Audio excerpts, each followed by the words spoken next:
Africa, unite Africa. You only have peace if you are willing to unite as Africans. We are Africans. Let us unite and remove the anger in us.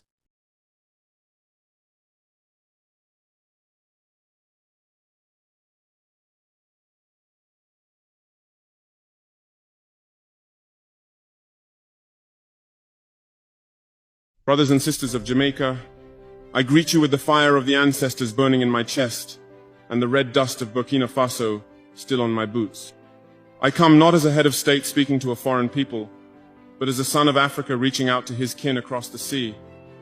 I come as a revolutionary brother who recognizes in your struggles the reflections of our own.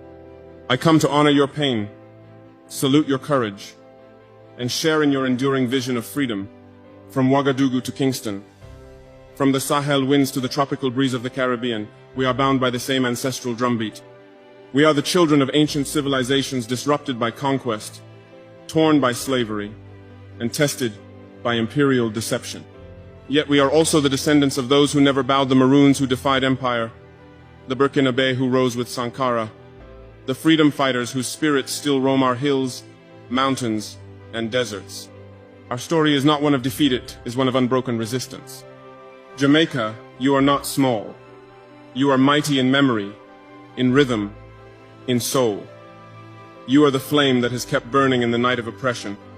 You are the defiance of Queen Nanny, the vision of Marcus Garvey, the revolution of sound that came from Peter Tosh and Bob Marley. Your island is not isolated, it is a beacon, a fortress of the African spirit in the Atlantic. When I listen to Bob Marley, I do not hear entertainment, I hear sacred instruction. Emancipate yourselves from mental slavery. None but ourselves can free our minds. These words echo in every occupied corner of our continent. For while the chains of iron were broken long ago, the chains of the mind still hold many of us hostage. They come not with soldiers, but with debt. They come not with whips, but with NGOs. They do not enforce submission through colonial laws, but through economic blackmail, cultural domination, and the silencing of truth. Africa knows this well.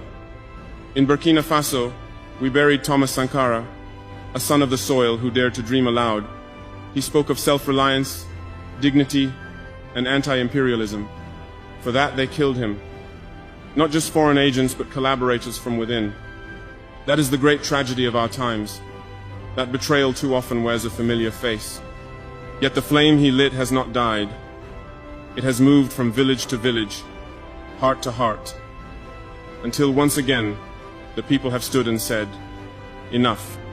We are reclaiming our voice, our resources, our futures. And in doing so, we recognize the same spirit in you, Jamaica. Jamaica, your story is Africa's story. Your Maroons are our freedom fighters. Your sugar fields mirror our cotton plantations. Your stolen children found themselves on ships whose sails were soaked in blood. And yet you built music from suffering, wisdom from wounds, and solidarity from struggle.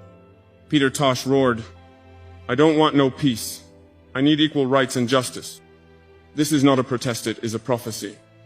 Peace without justice is the silence of the oppressed. We do not want handouts. We want fairness. We want truth. We want the world to see us not as problems to manage, but as partners in the shaping of a new global reality. But the system is not neutral. The West did not become powerful through diplomacy alone. It gained its wealth from stolen labor, looted resources, and conquered minds. And when we resist, they do not hesitate to destabilize, discredit, or destroy. We have seen it with Lumumba, with Nkrumah, with Gaddafi, and again with every African nation that tries to stand upright. And yet, they fear our unity. They fear the moment when Africa and the Caribbean, when the children of the diaspora and the children of the continent recognize that we are one. That fear is justified, for that moment has arrived. You are not a dot on a map. You are not a nation of 9 parishes. You are not just reggae and beaches. You are the heartbeat of a global consciousness. Your resistance echoes from Accra to Addis Ababa. Your pride feeds the souls of those still struggling to walk upright in a world built to keep them crawling. Jamaica, your youth are warriors of knowledge, of rhythm, of revolution. Do not wait to be told you matter. Stand, create, mobilize, build cooperatives, Guard your land. Teach your children the stories not found in colonial textbooks. Let them know their lineage is not one of shame, but of unmatched strength. To the elders we thank you. Your memory is sacred. You who remember when resistance had a cost, when black skin was a target, when black thought was a threat, you are the living libraries of our struggle. Your wisdom is our blueprint. Tell us the names they tried to erase. Sing the songs they feared. Carry the flames they tried to extinguish. To the leaders I offer a challenge. Be not middlemen for empire. Be not brokers of foreign interest. Be servants of the people. Build economies that feed your people, not your bank accounts. Reject policies that silence the poor to please the powerful. Know that history will remember, and it will judge. To the artists, the poets, the musicians, be prophets. Do not let your art be tamed by the market. Create not for profit alone, but for liberation. Let your verses be swords. Let your paintings be protests. Let your lyrics carry the rage, the joy, the dreams of the people. To the farmers, thank you. You who still understand the sacredness of land. You who feed nations while the world turns to artificial convenience. You are the keepers of true wealth. To the women queens of our lineage, warriors of our future, you are not background. You are not support. You are leaders. Raise your voices. Guard your daughters. Shape the policies. Lead the movements.